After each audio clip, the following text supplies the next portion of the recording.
Latest episode দেখুন একদম add free.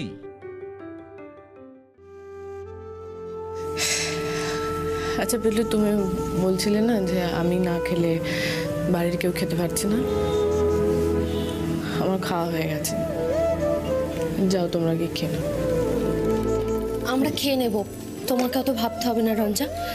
যাও তুমি গিয়ে মুখটা ধুয়ে এসো, আমরা আজ একসঙ্গে ঘুমোবো। পাহারা দেবে?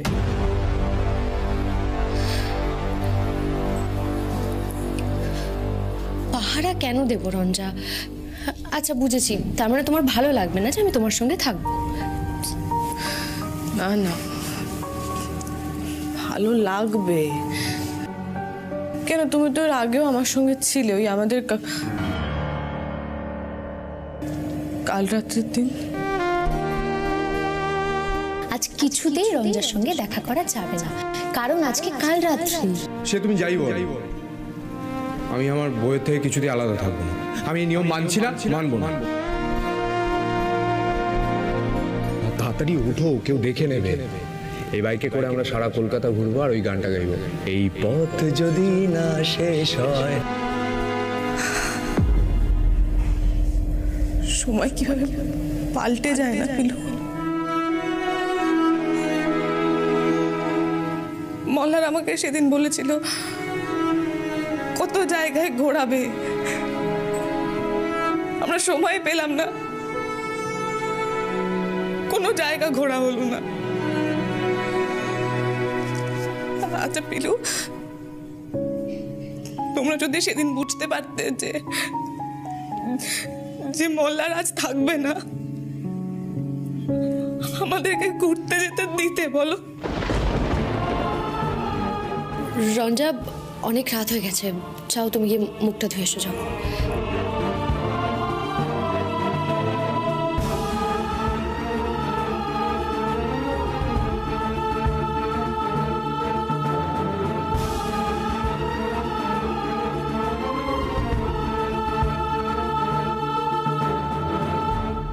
এর জবাব তোমাকে দিতেই হবে।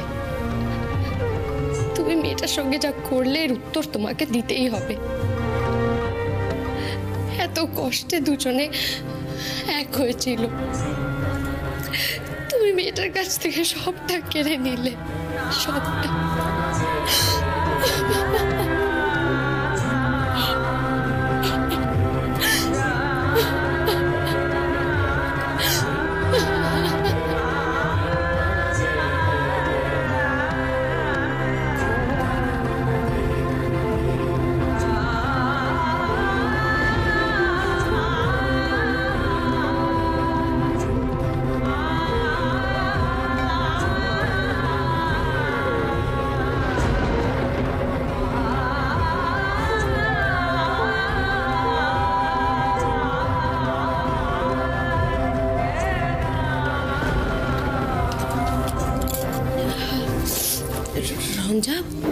রঞ্জা এখন আসেনি?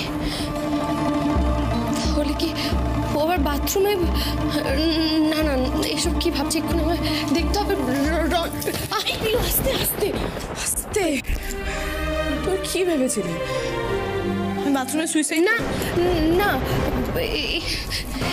এইসব কথা না একদম বলবে না তুমি। আর চলো গিয়ে শুয়ে পড়বে, আমি আসছি হাতটা ধুয়ে। যাও।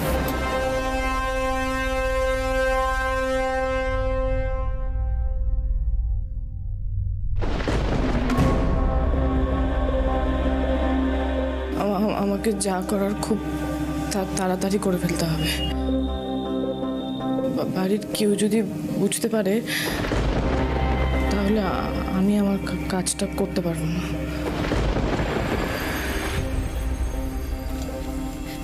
রঞ্জা, আর দেরি করো না, চলো এবার ঘুমিয়ে পড়বে, এসো। হ্যাঁ হ্যাঁ, ঘুমিয়ে পড়বো, আমারও ঘুম পাচ্ছে। তুমি শোবে, আমি তোমার মাথায় হাত বুলিয়ে দেবো, তোমার ঘুম পেয়ে যাবে। এসো।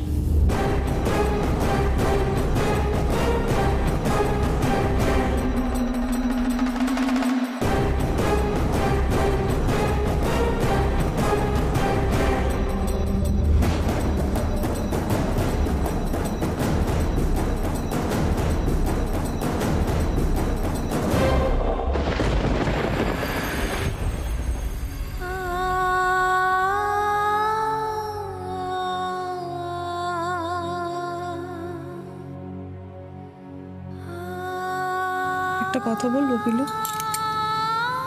বলো না। একটা গান গাইবে? গান এখন? হ্যাঁ, গাও না একটা গান। ঠিক আছে, গাইছি।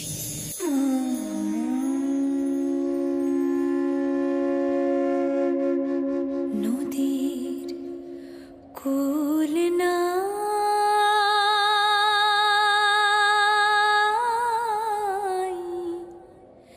কিনার নাই রে, আমি কোন কুল হতে কোন কুলে যাব, কাহারে সুধাই রে, আমি কোন কুল হতে কোন কুলে যাব, কাহারে সুধাই রে, নদীর কুল না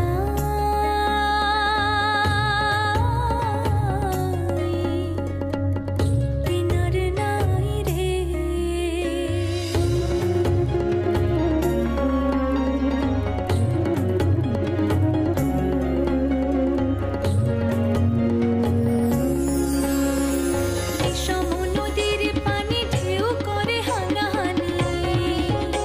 সুন্দরবনের কাছে একটা জুতো পাওয়া গেছে। আমরা সাসপেক্ট করছি সম্ভবত ওনাকে বাঘে টেনে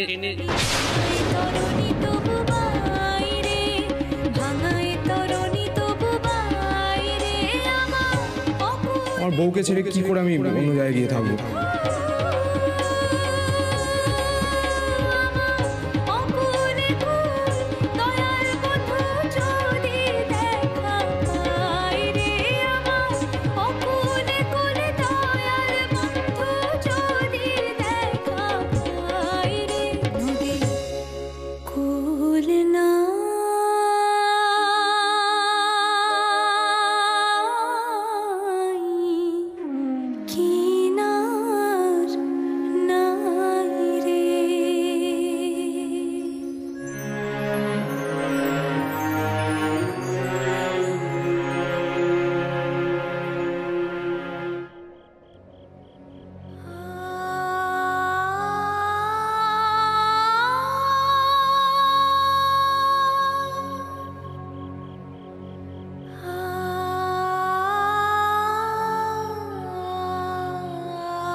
আমায় ক্ষমা করো পিলু।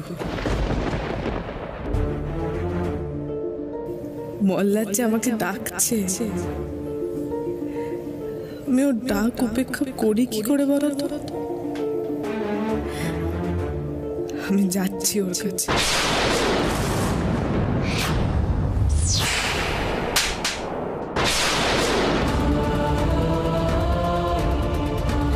রঞ্জা, কি করতে যাচ্ছিলে বলো? আমরা যে তোমাকে এত বোঝাচ্ছি, এত বলছি, তার কোনো মূল্য নেই। আমাদের কথাটা একটা বারও ভাবলে না। তুমি এত স্বার্থপর কবে হলে রঞ্জা? বলো বলো, তুমি কবে হলে এতটা স্বার্থপর?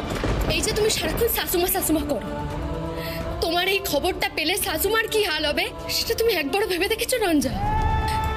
তুমি কিন্তু সেটা ভাবোনি। গুরু বাবুজি, বড় ম্যাডাম, ওনাদের কি হবে, ওনারা কি করবেন তুমি চলে গেলে, সেটা কিন্তু তুমি একবারও ভাবোনি রঞ্জা। কেন ভাবোনি? আর মল্লারদার তোমাকে নিয়ে কত স্বপ্ন, সেগুলো সত্যি করার কথা একবারও ভাবলে না রঞ্জা? এগুলো একটাও তুমি ভেবে দেখো। তুমি পালিয়ে যেতে চাও তো? আমাদের থেকে, জীবনের থেকে, সবার থেকে পালিয়ে যেতে চাও? দাঁড়াও, যেটা করতে চাইছিলে একটু আগে সেটা আবার করো। আমি এখানে দাঁড়িয়ে আছি, করো। তুমি রেওয়াজটা না করলে সবাই আমাকে দোষ দেবে, বলবে আমি তোমার সেতার বাজানো নষ্ট করছি, সেই কারণেই তোমাকে এখানে বসে রেওয়াজটা করতে বলছি। রেওয়াজ না করে করে তো হাতের চলন খারাপ হয়ে যাচ্ছে, স্পিড পড়ে যাচ্ছে তোমার।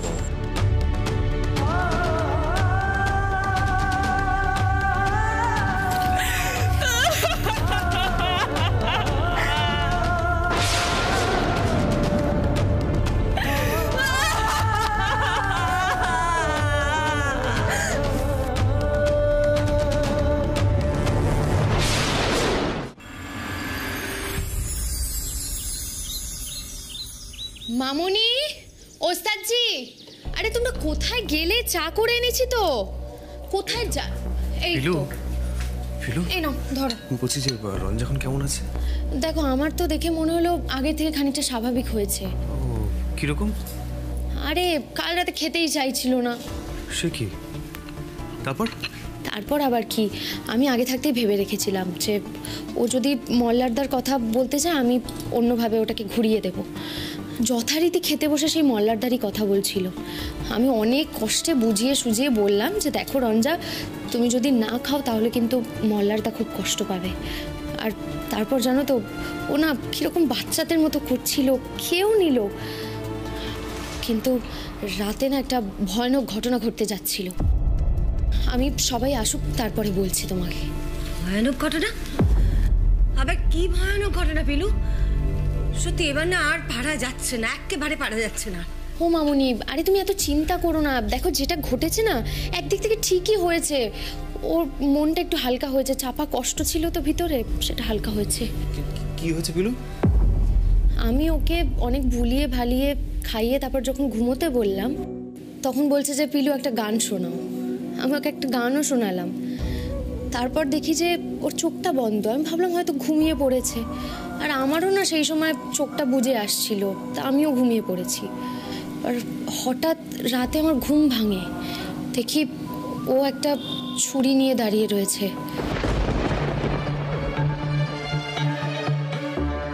মানে ছুরিটা হাতের কাছে সবে ধরেছে, আমি গিয়ে সাথে সাথে ছুরিটা ধরে ফেলে দিই। তারপরে রাগারাগিও করি একটু, আর রাগের মাথায় একটা চড়ও মেরে দিয়েছি ওকে। তারপর আমাকে জড়িয়ে ধরে সে কি কান্না। তারপর আমি সকালে উঠে দেখলাম যে ও একটু নিশ্চিন্ত মনে ঘুমোচ্ছে, তাই আর ডাকিনি। ও মামুনি, এনো। বাবা, মেয়েটা ঘুমোচ্ছে শুনে কি যে শান্তি লাগছে। কিন্তু রঞ্জা এখনো এলো না কেন? মামুনি, আমি বললাম না ও নিশ্চিন্ত মনে ঘুমোচ্ছে, আর আমিও ডাকিনি সেই জন্যে। দাঁড়াও তাহলে ওকে আমি ডাকি। হ্যাঁ দেখো তো একবার। আর এমনি তো তোমাদের সবার সঙ্গে না আমার একটা গুরুত্বপূর্ণ কথা আছে, সেটা ও আসলেই একবারে বলবো। দাঁড়াও, ওকে আগে ডাকি। রঞ্জা, রঞ্জা, রঞ্জা, এই তো। আমি আসলে একটু ঘুমিয়ে পড়েছিলাম, তাই শুনতে পারি। ডাকছিলে? বেশ করেছো, ঘুমিয়েছো। এসো, এই নাও চা খাও।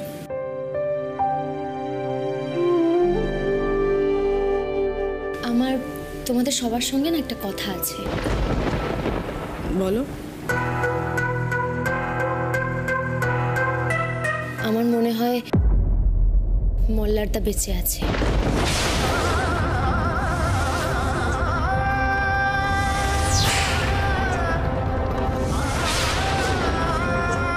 তুমি এটা কি বলছো? পিলু, তুমি ঠিক বলছো? পিলু, আমি তোমার কথা কিচ্ছু বুঝতে পারছি না, কি বলছো তুমি? আমি ওস্তাদজিকে আগেই বলেছিলাম, তখন ওস্তাদজি কোনো কথা কানে তোলেনি। আমি তোমাদের সবটা বলছি, তারপর তোমরাই দেখো আমার সন্দেহটা ঠিক কিনা। সন্দেহ? কিসের সন্দেহ, মানে কাকে সন্দেহ? আরে আমাদের বাড়িতে যে নতুন কাজের পিসি এলো না, তাকে।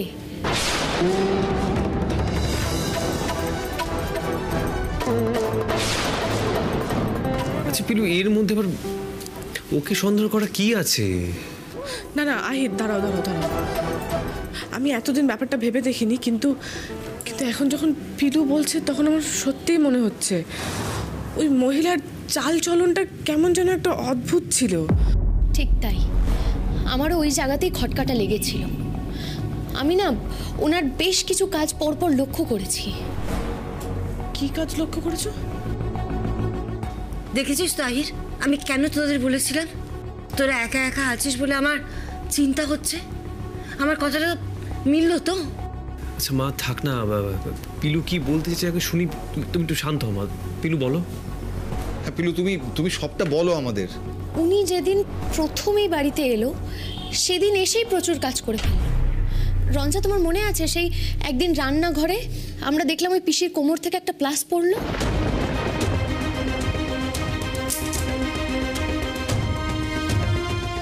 হ্যাঁ পিলু, তুমি ঠিক বলেছো। তারপরেই দেখো ওই পাখা ভেঙে পড়ার ঘটনাটা কিন্তু ঘটলো, আর যখন ওকে প্রশ্ন করলাম ও পালিয়ে গেল। আর দ্বিতীয় ঘটনা, যেদিন আমরা একসঙ্গে খাওয়া দাওয়া করছিলাম সেদিন ওনার হাত থেকে একটা গ্লাস পড়ে ভেঙে গেল। না আমি মানছি গ্লাস পড়ে ভেঙে গেছে, কিন্তু হাতটা ওভাবে কেন কাটবে? যদি গ্লাসটাকে চেপে না ভেঙে থাকে তাহলে কেন কাটবে বা হাতটা?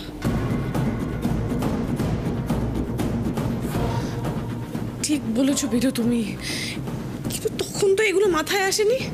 রঞ্জা, শুধু এটুকুই নয়, ওনার হাতটা যখন কেটে গেল আমি ওনার হাতে ব্যান্ডেজও করে দিলাম। তখন কি দেখলাম যেন ওনার হাতের চামড়া না একদম টান টান, মানে মনেই হলো না যে ওনার হাতের বয়স হয়েছে। এটা কি করে হলো বলো তো? আমি যখন ওস্তাদজিকে বললাম তখন বলছে যে এটা নাকি হতেই পারে।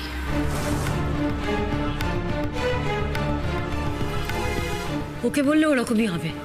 আহিরকে কিছু বোঝে নাকি এসব? মা মা আমি সত্যি সেই সময় মানে পিলু যেটা বলেছে আমি আমি আমি খেয়াল করি, মানে আমি বুঝতে পারিনি। মামুনি, আমার তারপরে সন্দেহ হয়েছে ওর ফোনটা দেখে। ফোন? কেন কেন পিলু, তুমি ফোনে কি দেখেছো? রঞ্জা, আমি ওর ফোনে কিছু দেখিনি। মানে তুমি বলো, মানে উনি কাজ করেন, ওনার ওনার তো আমি ফোন হতে পারে। কিন্তু পিলু মানে এগুলোর সঙ্গে মল্লারের নিখোঁজ হওয়ার কি সম্পর্ক? মানে আমি ঠিক ক্লিয়ার হলাম না। যেদিন থেকে মল্লারদা নিখোঁজ হয়েছে সেদিন থেকে ওনারও কোনো পাত্তা নেই।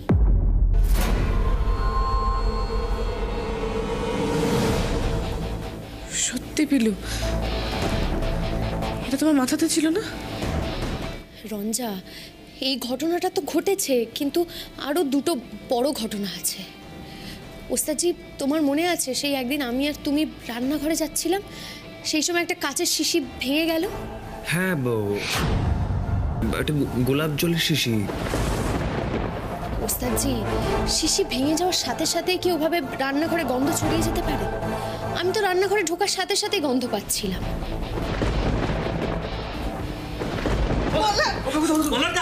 তার মানে মল্লার যে বাথরুমে পড়ে গেছিল সেটার সঙ্গেও কি এটার কোনো? হ্যাঁ রঞ্জা, আমার মনে হয় সেটার সঙ্গে এটার নিশ্চয়ই কোনো যোগ আছে।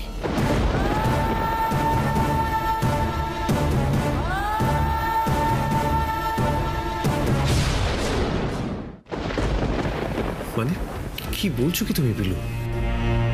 তোমাদের কারোর মনে হয়নি সেদিন জলের মধ্যে যেভাবে কারেন্টের তারটা পড়েছিল, কেউ যদি ইচ্ছে করে না রাখে তাহলে কিভাবে জলের মধ্যে ওরকম কারেন্টের তার আসবে?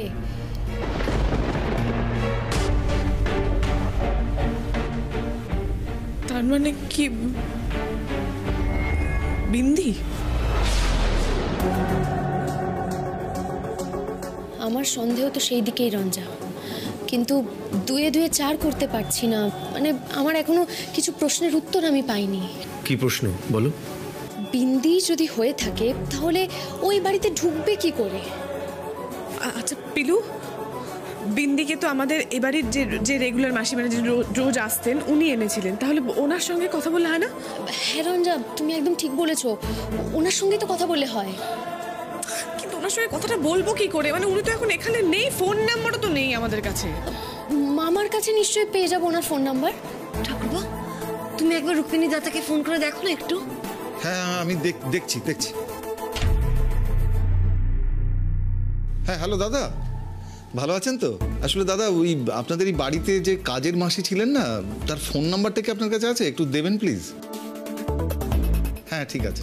না আমরা ঠিক আছে, আপনারও সাবধানে থাকবেন, কেমন? ওকে। কি বললেন উনি?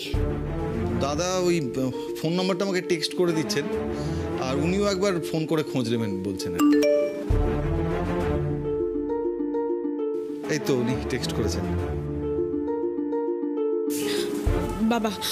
বাবা আপনি তাড়াতাড়ি ফোন করুন বাবা। মোল্লার এতদিন ধরে কোথায় আছে, কিভাবে আছে, আমরা কিন্তু কিচ্ছু জানি না। আপনি দেরি করবেন না বাবা, তাড়াতাড়ি ফোনটা করুন। দাদা ফোন করেছেন। হ্যাঁ দাদা বলুন। ফোনে পাচ্ছেন না? ও আচ্ছা ঠিক আছে দাদা। মাসিকে ফোনে পাওয়া যাচ্ছে না, তাই তো? তাহলে এখন উপায়টা কি?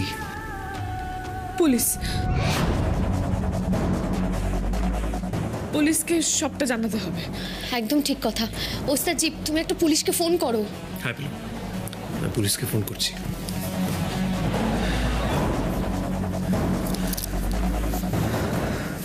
হ্যালো, হ্যাঁ অফিসার, আমি আহির বসু মল্লিক। আপনি একটু দয়া করে, মানে আমরা যেখানে রয়েছি এই মুহূর্তে সেখানে একটু আসতে পারবেন? হ্যাঁ থ্যাংক ইউ, আমরা সবাই এখানে ওয়েট করছি। Thank you. হ্যাঁ পিলু, আমরা এত কিছু করছি কিন্তু মহল্লার বেঁচে আছে তো?